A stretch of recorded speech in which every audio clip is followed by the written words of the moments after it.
در این مجلس که مجلس خصوصی و خودمونی است و اهل دل و اهل نظر هستن و خبرگان تشریف دارن، این سوال جای طرح داره و این ریشه یابی که چرا الان ما به این نقطه رسیدیم بعد از 40 سال.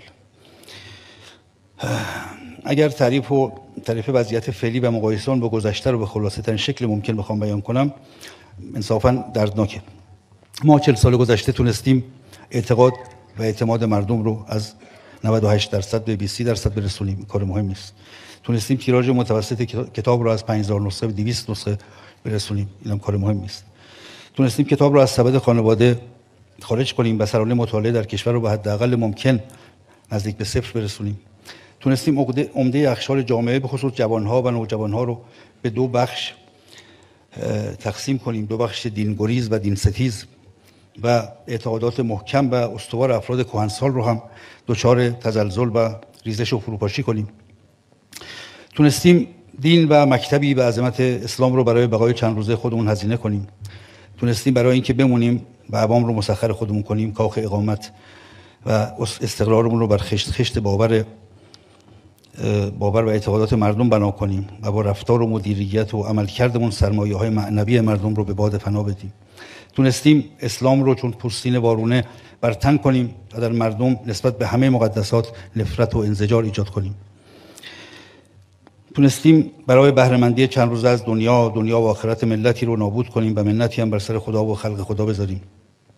تونستیم در ذهن و دل بچه‌های خودمون متولدین دهه 70 و 80 و 90 گارد مستحکم و نفوذناپذیری در مقابل خدا و پیغمبر و ائمه و دین و همه مقدسات پدید بیاریم، به نحوی که گیرنده هاشون رو به هر چه رنگ و بوی معنوی و آسمانی و قدسی داره ببندند و حاضر به شنیدن هیچ حرفی در این باب نشوند.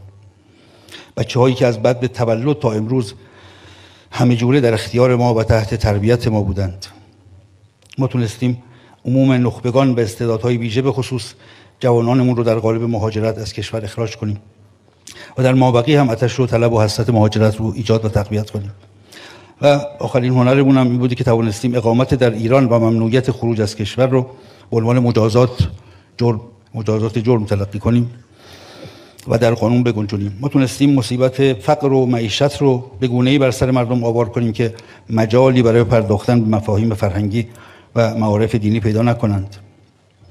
ما تونستیم ارزش پول ملی رو در اعداد بی‌ارزش‌ترین پول‌های جهان 10,000 برابر کاهش بدیم و به همین نسبت مردم رو دچار فقر و فلاکت و بدبختی کنیم. به نظر میرسه که داره کمی به سمت تلخی و سیاه‌نمایی میره. بنابراین پس با اجازه سروران سعی می‌کنم که